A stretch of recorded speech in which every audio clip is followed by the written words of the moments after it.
Well, hello friends from YouTube. This is going to be another video. This time it's going to be a presentation about the kind of reticle that exists. I'm going to mention the modern time reticles, and they're going to start or go back to the Second World War, German study or German pause, and so far so on. The first one I'm going to be presenting is going to be the Crosshair Reticle. This is pretty much used for extreme long range, class F competition shooting, and a few hunters. The main characteristic is that both of the lines are going to be very thin, so when they go those magnification 40, 30, the targets are not going to be covered or obstructed so as the point of impact for corrections, because those guys that really go for extreme accuracy, barely any expansion at those ranges, which is not the most common but is still in use. This is the Crosshair Reticle. The second one is going to be the Duplex Reticle, which is very common. It's also the favorite among hunters. It is very simple. As you can see, it's very thin in the centers, but it is the stadia, and this is thicker on the upper and on the side.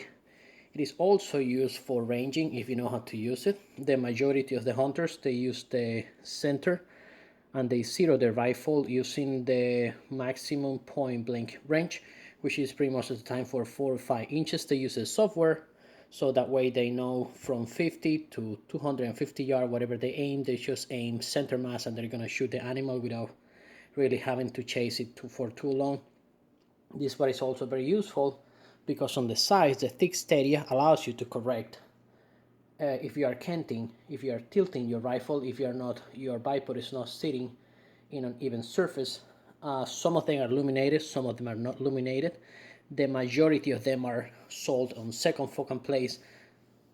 So in case you are milling, the only way you can mill and you can range your target, and if you already know the size of the target, it's pretty much you're gonna have to crank it up to the maximum magnification, which in most of the cases is gonna be a 3x9, or in this case a 4:12, but they all vary, so there's no one specific. Pretty much used by hunters. Early sniper, they were obviously substituted by more modern designs. The next generation of reticles is going to be the so-called bullet drop compensators. Some of them in this case they have the circle that correspond to specific distances. Some of them they have like marks on the elevations on the bottom, but they have the good side of them that they are pretty much designed for fast engagement, pretty much predator hunting, coyote, you name it, hogs. Their downside is that they are very specific caliber. If you're using a 55 grains on a 223 and you switch for a 62 grains in a 223, your point of impact is going to be slightly moved. However, if you use a ballistic software, you already will be, it's going to show you the corresponding point of impact. You memorize those, and it's not the end of the world. You can rock on with it. This one also have the lateral stadias for correcting canting. Some of them are illuminated, some of them are not. In case you go behind the bushes and you still have to aim in all those dark branches, or have a point of impact reference. Everybody makes them, not necessarily Nikon. This is the one I was able to print. Bushnell makes them, you name it, all kind of producer Vortex makes them. The next one, it will be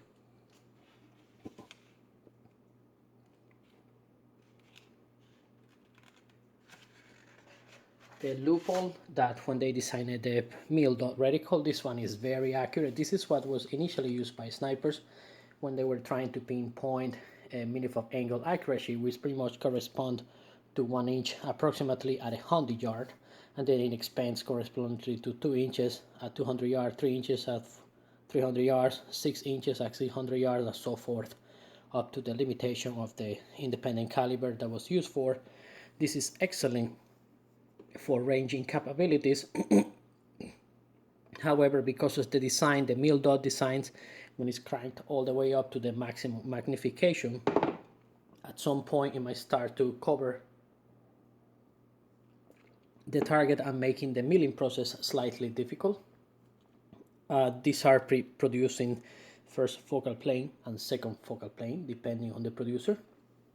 There is also, this is the Army version, the mill dot.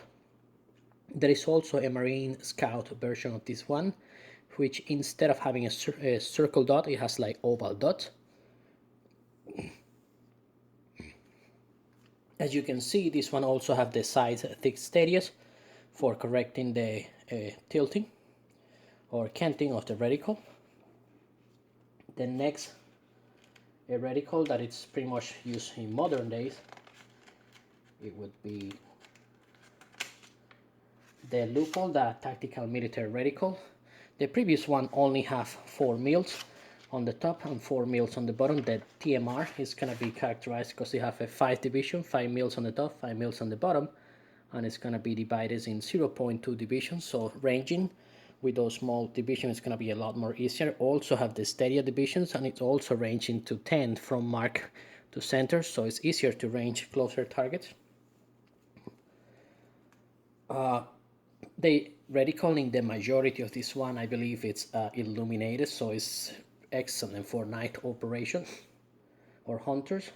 The thin lines is better for rangings and holdovers, and it has an open center for engagement as a point of impact. The next ones that exist and is modernly used, it's pretty much the civilians when they try to improve everything. Instead of having 5 mils for elevation, in this one you have 10 mils of elevation on the top, depending on where you want to use as a zero as a point of referral. On the sides, instead of having a 0.2, the division between the stadias is going to be 0.1, so it's going to be a way more specific ranging capabilities. The majority of the civilian versions are sold illuminated, which is way outstanding, which I enjoy and prefer the fully illuminated reticle, not only a few portions. They are more precise for ranging. With this kind of reticle, like the previous one before, you go for meaningful angle accuracy. This is not a fast combat engagement. This is a meaningful angle accuracy capability when you want to test the maximum accuracy of your weapon.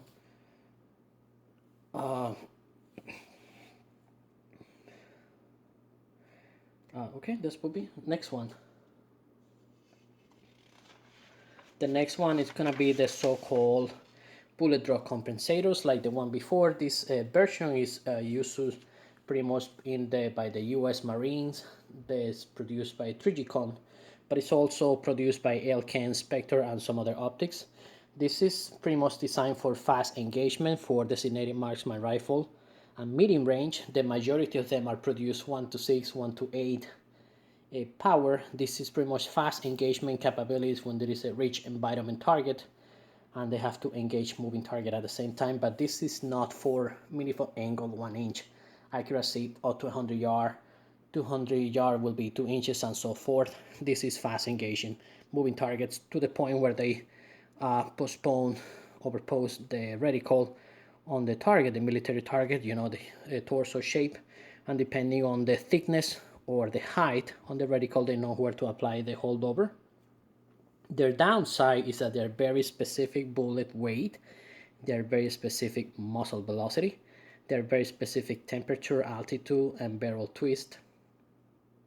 However, if you decide to switch your bullet because you cannot afford it or it was not available, you just use it on your ballistic software, it's going to give you the corresponding final point of impact, so that way you learn them or memorize them and problem solve. The next one, similar to the one used by the Marines, this one was previously used all the time by the Eastern Bloc. This is an example of how it's used. If it matches over here, you know, it's approximately 400 yard. If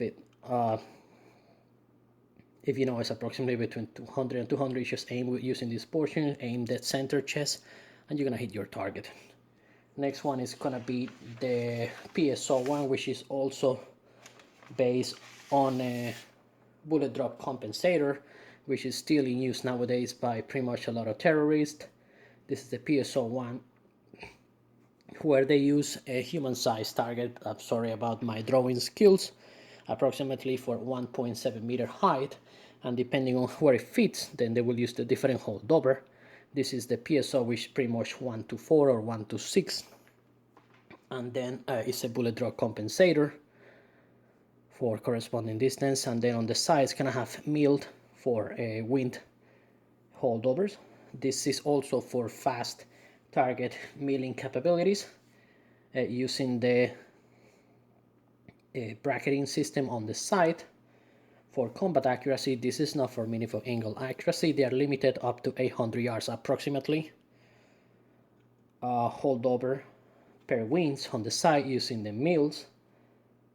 Fully illuminated reticle, however, they became obsolete after 1970, where every modern laser rangefinder, the frequency is going to be completely undetected by the obsolete infrared detector that were used by the old-time PSO Second World War.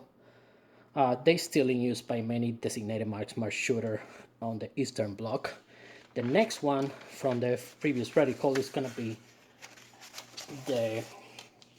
which is a combination of the bracketing system that was used by many producers. It has the bracketing system where you put the human size torso, and depending on, so you already know the holdover and you just aim. You can also use the precise bracketing system using the mill holdover when it's going to be split by 0.1 or 0.2.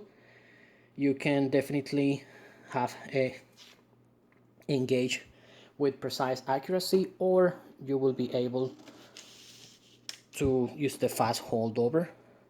So you can see it's a combination using a fast holdover for moving target, or you can also just bracket, determine the range of the target for a more specific engagement.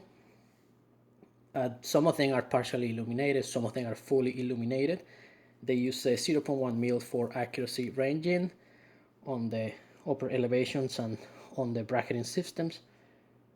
And that's pretty much what it's used nowadays. Primary arms also make this style of combination, which is a bracketing system for fast engagement, and they also have a precise milling capabilities. Thank you for your time. I hope you guys enjoy. If you enjoy my videos, please subscribe to my channel, share it with your friends, and I hope you enjoy it, and God bless you all.